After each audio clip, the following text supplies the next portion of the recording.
The dashboard clock read 6:47 a.m. as I pulled into our driveway, my body aching from another 12-hour shift at the warehouse.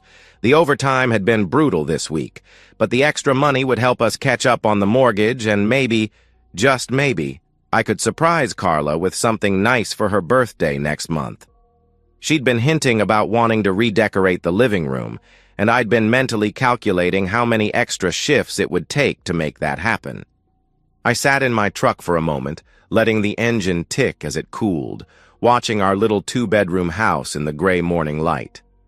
The paint was peeling a bit around the windows, and I made a mental note to pick up supplies this weekend. Carla always said she didn't mind the imperfections, but I minded. I wanted to give her better, even if it meant working myself to the bone. The front door was unlocked, which was unusual. Carla was always paranoid about security, especially when I worked nights. I called out as I entered, my work boots heavy on the hardwood floor we'd saved 6 months to install. "Carla? I'm home, baby." Silence. The house felt different, emptier somehow. I walked through to the kitchen, expecting to find her getting ready for her job at the dental office, but the coffee maker was cold and clean. No dishes in the sink. No sign of her morning routine. That's when I saw it. A white envelope on the coffee table, my name written across it in Carla's careful handwriting. My stomach dropped before I even knew why. Something about that envelope, sitting there so deliberately in the center of the table, screamed finality. I picked it up with hands that had started to shake. The paper was expensive, not the kind we usually had around the house. Inside were two things, a letter and what looked like divorce papers, already filled out, waiting for my signature. The letter was typed, not handwritten. Even in this, she couldn't be bothered to make it personal. "Jason, by the time you read this, I'll be gone. I can't do this anymore. This life of sweating for scraps, counting pennies, living paycheck to paycheck. I deserve better than this. We both do. But you've made it clear you're content with mediocrity. I've met someone who can give me the life I actually want. He understands that a woman has needs beyond the basic survival you provide. He's an upgrade in every way that matters, financially, socially, emotionally. He doesn't come home smelling like sweat and exhaustion. He takes me places. He buys me things. He makes me feel like a woman, not just a roommate who happens to share your bed. The divorce papers are straightforward. I'm not asking for alimony. Richard, that's his name in case you're wondering, says I won't need your money where I'm going. I just want out. I want free. I want to stop pretending that love is enough when it clearly isn't. Don't try to contact me. Don't make this harder than it needs to be. Just sign the papers and let me go live the life I should have had all along. Carla.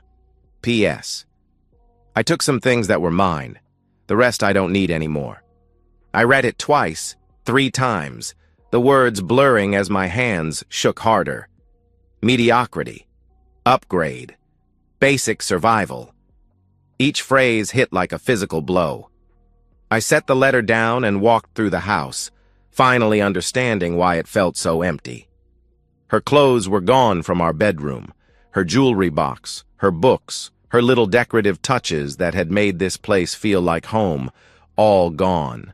She'd taken everything that mattered to her and left everything that didn't, which apparently included me.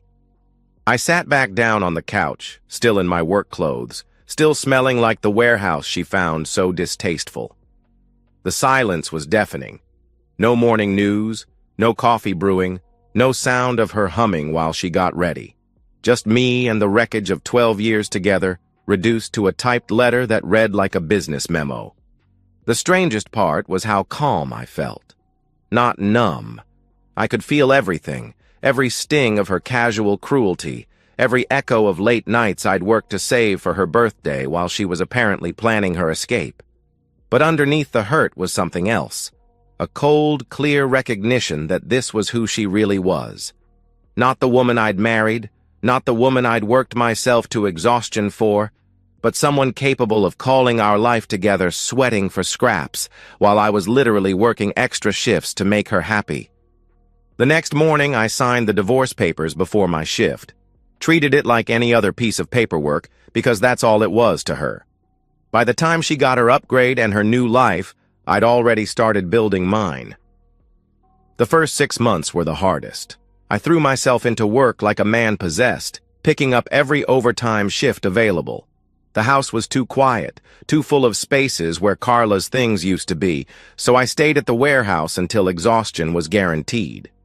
My supervisor, Mike, pulled me aside after I'd worked 16 consecutive days. "Jason, you're gonna kill yourself at this pace. What's going on?" I told him about the divorce, about coming home to an empty house and a letter. Mike just nodded. He'd been through something similar a decade earlier. "Look, I get it. Work's easier than thinking. But you can't run forever. At some point, you gotta face what's left and decide what you want to do with it." He was right, but it took me another month to admit it. The breaking point came when I caught myself checking Carla's Facebook page for the 3rd time that day. She'd changed her last name back to her maiden name and updated her profile picture.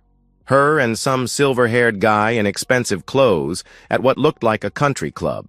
She was wearing a dress that probably cost more than I made in a week. That night, I deleted my Facebook account. The house needed work anyway.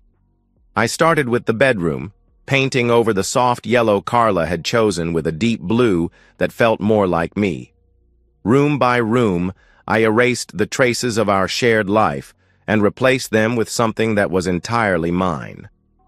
I sold the furniture that reminded me of her, kept what felt right, bought new pieces when I could afford them. The physical work was therapeutic, spackling holes, sanding walls, laying new flooring in the kitchen. It was honest work that showed immediate results. Unlike my marriage, where 12 years of effort had apparently counted for nothing. I started working out, not because I wanted to show Carla what she was missing, but because I needed somewhere to put the anger that still flared up at unexpected moments. The gym became another kind of therapy. Iron doesn't lie, doesn't make promises it can't keep, doesn't leave you for someone with a bigger bank account. 18 months after the divorce was finalized, my neighbor Mrs. Patterson knocked on my door, crying. Her cat, Whiskers, had been hit by a car and needed immediate veterinary care. She was too shaken to drive, so I loaded the injured cat into my truck and drove them to the emergency animal clinic across town. The veterinarian who took Whiskers into surgery was younger than I'd expected, maybe early 30s, with kind eyes and gentle hands. Dr. Lindsay introduced herself while explaining the cat's injuries. Nothing fatal, but requiring careful attention over the next several days.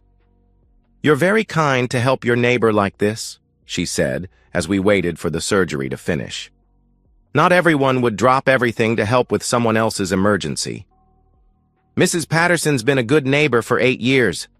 Besides, what else was I going to do? Let the cat suffer." She smiled at that, a real smile that reached her eyes.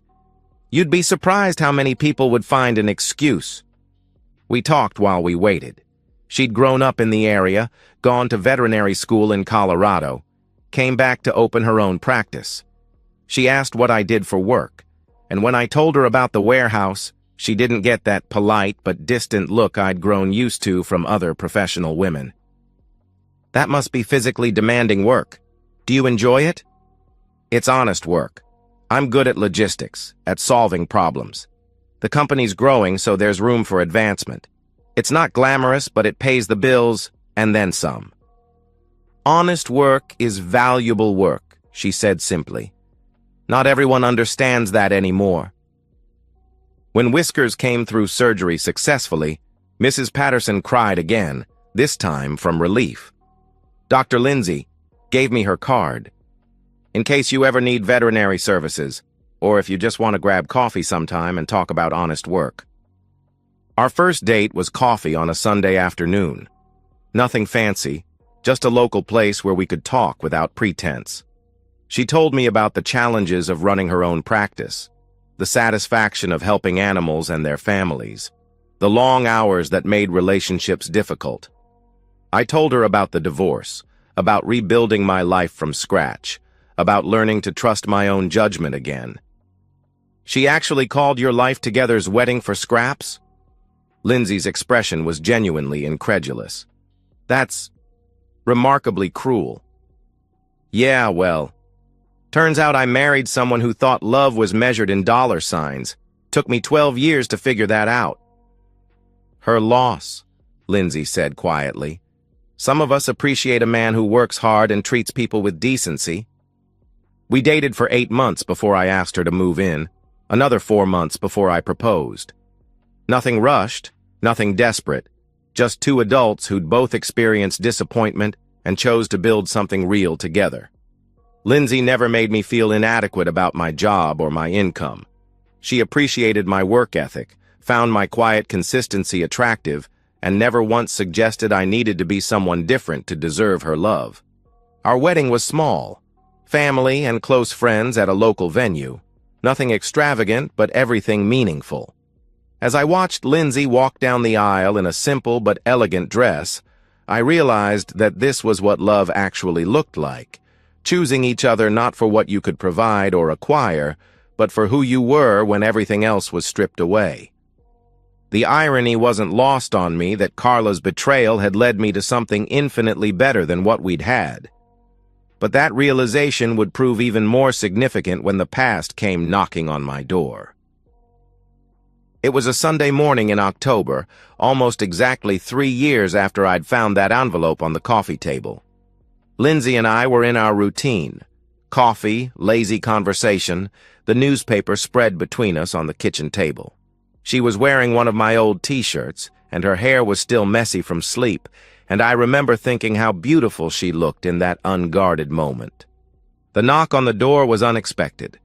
We rarely had visitors on Sunday mornings, and never without calling first. I padded to the front door in my socks, coffee mug still in hand, and peered through the peephole. At first, I didn't recognize her. The woman standing on my porch was thin in a way that looked unhealthy, her face gaunt and aged beyond the 3 years since I'd last seen her. But the hair was still the same shade of blonde, expensive salon blonde, and when she looked up at the sound of my footsteps, I saw Carla's eyes. I opened the door and just stared. She was wearing designer clothes that hung loose on her frame, and when she turned her head slightly, I caught sight of what looked like a fading bruise along her jawline, poorly covered with makeup. Jason. Her voice was smaller than I remembered, uncertain. Can I come in? Please? What are you doing here, Carla? I need to talk to you. Please. Just for a few minutes. Against my better judgment, I stepped aside and let her enter. She moved carefully, like someone who'd learned to be cautious about sudden movements. The confidence I remembered, that assured way she'd carried herself, was completely gone. Coffee? I offered, more from habit than hospitality. Yes, thank you. I poured her a mug, and we sat at the kitchen table. Lindsay had discreetly retreated upstairs, giving us privacy I wasn't sure I wanted. Carla's hands shook slightly as she lifted the coffee to her lips. You look good, she said finally. Healthy, happy. I didn't respond. I wasn't here to make small talk with the woman who'd called our marriage sweating for scraps. I suppose you want to know why I'm here? I'm curious, I admitted. She took a shaky breath and began. Richard, her upgrade, had been charming and generous during their courtship. The BMW, the expensive dinners, the designer clothes, the country club membership. For the first year, she'd felt like she was finally living the life she deserved. But then things started changing. He became controlling. Everything had to be his way.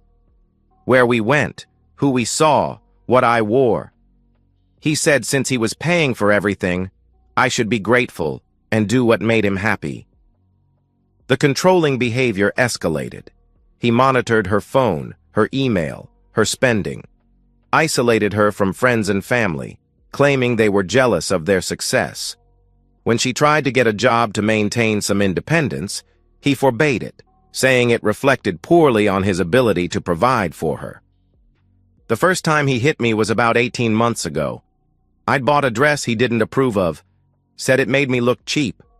When I argued, he backhanded me across the face and told me to watch my tone. She touched her jaw unconsciously. He apologized afterward, bought me jewelry, said it would never happen again.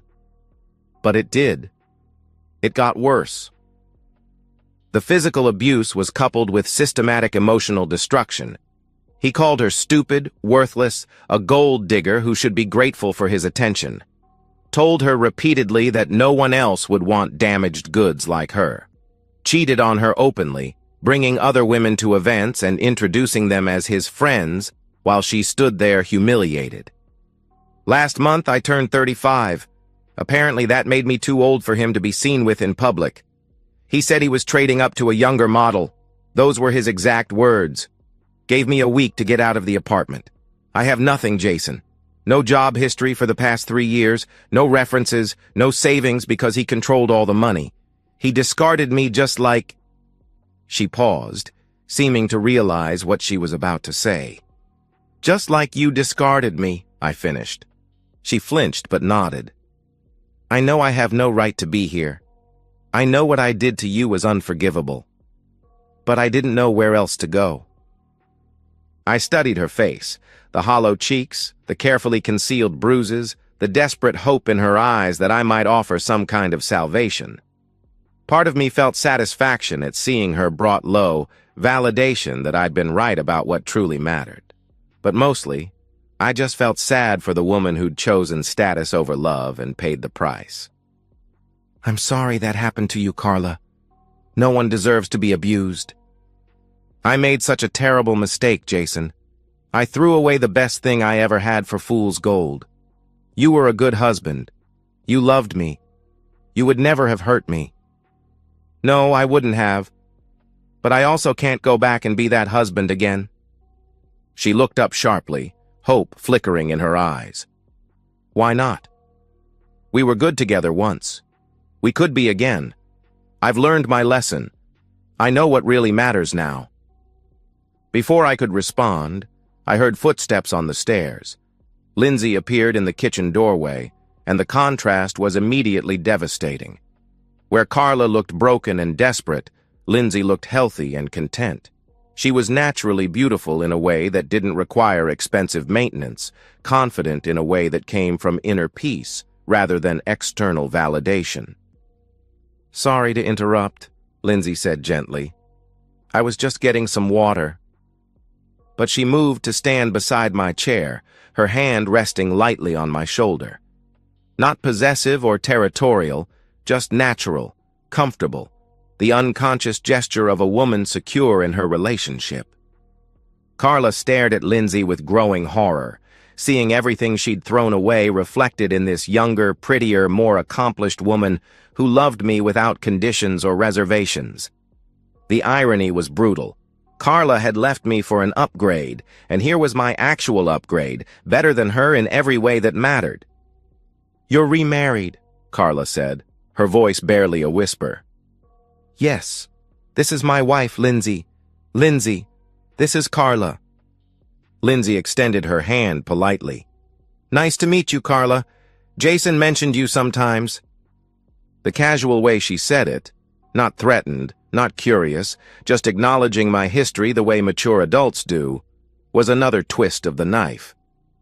Carla shook her hand limply, staring at Lindsay's wedding ring, the simple but elegant band that matched mine. She's beautiful, Carla said to me, tears starting to flow. And young, and successful, I'm sure.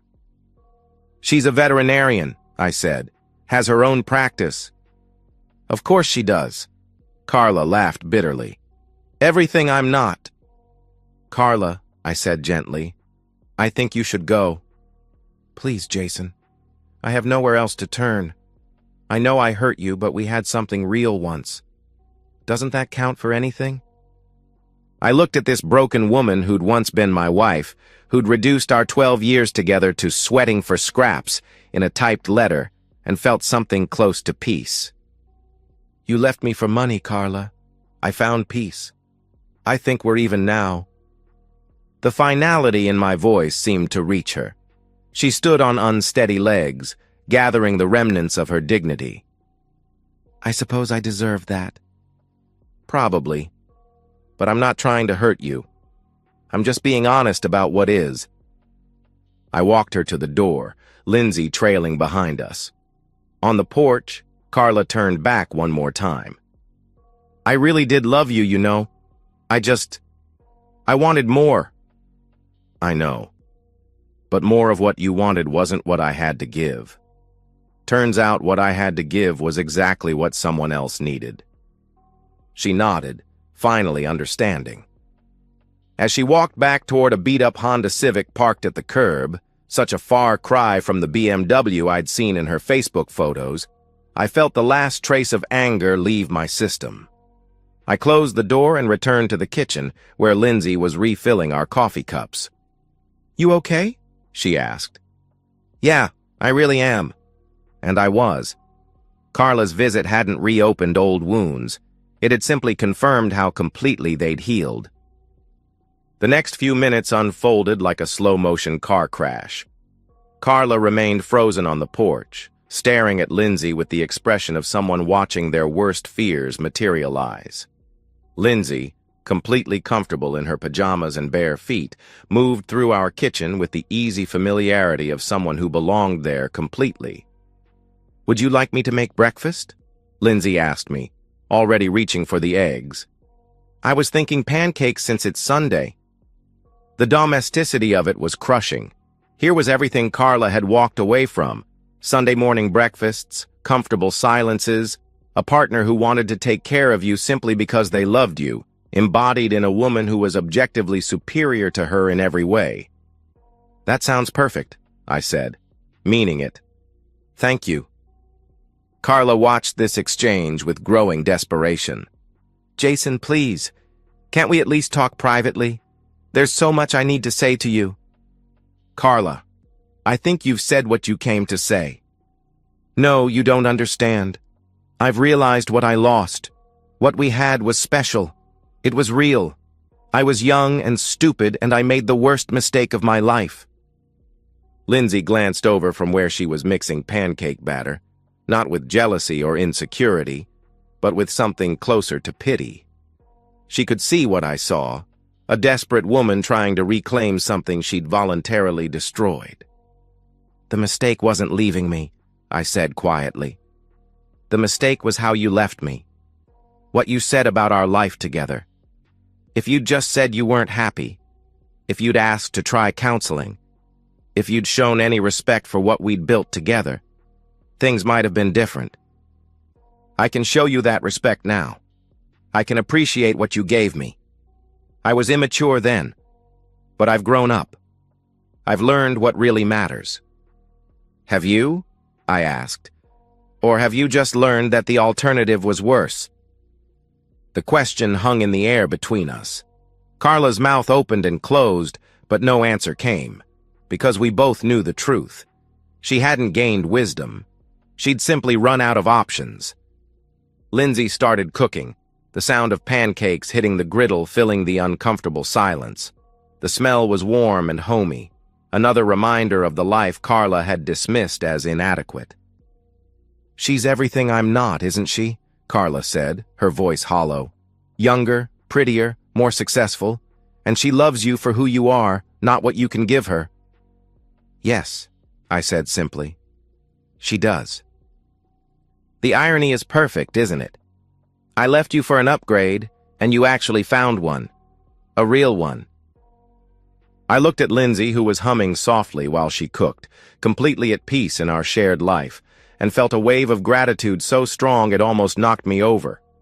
Not just for her, but for the entire journey that had brought us together. She's not an upgrade, Carla. She's just the right person for me. The person I was meant to find. After I cleared the way by being so spectacularly wrong about everything. Maybe. I don't know if I believe in fate, but I believe in consequences. You made choices based on what you thought would make you happy. So did I after you left.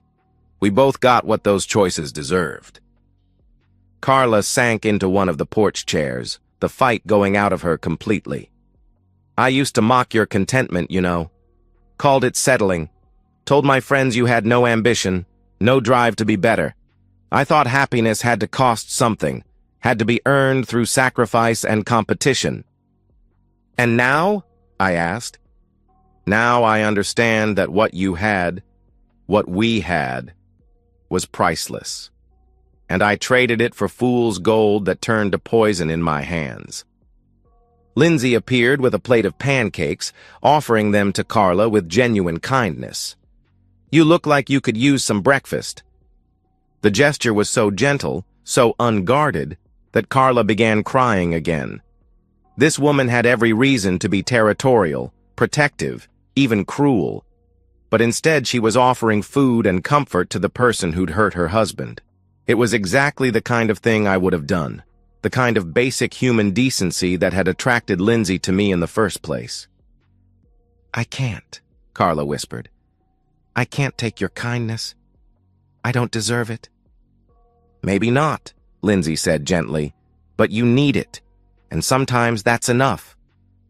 Carla looked up at her, then at me, seeing clearly for perhaps the first time in years. You found someone who's not just beautiful and successful. You found someone who's genuinely good, someone who sees the best in people, even people who've hurt her family. I found someone who loves the same things I love, I corrected. Honesty, kindness, building something real together. Someone who doesn't need me to be anyone other than who I am. Everything I couldn't give you, she answered. Everything you chose not to give me. There's a difference, I replied. Carla stood slowly, leaving the untouched plate of pancakes on the porch rail. I should go. I can see that you're happy. Really, genuinely happy. And I can see why. She paused at the porch steps, looking back one more time. For what it's worth, I'm glad you found her. You deserved better than what I gave you. I just wish I'd been wise enough to appreciate what I had before I lost it. Take care of yourself, Carla. Get help for the abuse. Build a life based on what actually matters to you, not what you think should matter. She nodded and walked toward her car. No longer the confident woman who'd left me for a wealthier man, but not entirely the broken woman who'd appeared on my doorstep either. Maybe she'd learned something from seeing what real love looked like. Maybe not. Either way, it was no longer my concern. I watched her drive away, feeling nothing but relief and gratitude. Lindsay slipped her hand into mine. You were kind to her, she said, even after what she put you through. She's already been punished enough. Life took care of that without any help from me. Do you think she really understands now what she lost? I considered the question, thinking about the desperation in Carla's eyes, the recognition of what real partnership looked like when she saw it embodied in Lindsay. Yeah, I think she does. And I think that's going to be the hardest part for her to live with, knowing exactly what she threw away and why she can never get it back. We went back inside to finish our breakfast, leaving the drama of the past on the porch where it belonged. The pancakes were perfect, the coffee was strong, and the woman beside me was everything I'd never dared to hope for. Sometimes the best revenge isn't revenge at all. Sometimes it's just living so well that your enemies punish themselves. 6 months later, Lindsay and I were planning a small vacation. Nothing extravagant, just a long weekend at a cabin in the mountains where we could hike and read and enjoy each other's company without distractions. As she showed me pictures of the place on her laptop, chattering excitedly about the trails we could explore, I found myself watching her face more than the screen. You're not even looking at the photos, she laughed, catching me staring. I'm looking at something much better. She blushed and swatted my arm, but she was smiling. This was our life, simple moments, shared dreams, the profound contentment that comes from being with someone who sees your worth clearly and loves you without reservation. Occasionally, I wondered what had happened to Carla. Mrs. Patterson mentioned seeing her working at a department store across town, looking healthier but older, no designer clothes or expensive car. I felt a mild curiosity about whether she'd learned to find happiness in simpler things, but it was just that. Mild curiosity, not concern. She'd made her choice, lived with the consequences, and learned whatever lessons life had to teach her. That was enough. The strange truth was that I'd come to see her betrayal as a gift. Not at the time. At the time, it had nearly destroyed me. But in leaving me for money, she'd freed me to find something infinitely more valuable. A partnership built on genuine compatibility, mutual respect, and shared values. If she'd stayed, if we'd limped along in our increasingly incompatible marriage, I never would have found Lindsay. "Do you ever regret the path that brought us together?" I asked one evening as we sat on our back porch, watching the sunset. Lindsay considered the question seriously. "You mean, do I wish you'd never been married before? Never been hurt like that?" "Something like that." "No," she said finally. "That experience taught you what you needed in a partner, what you wouldn't settle for again. It made you appreciate what we have. I think everything that happened to both of us, the good and the bad, was necessary to get us to this point." She was right. Carla's betrayal had been painful, but it had also been clarifying. It had taught me the difference between someone who loved me and someone who loved what I could provide.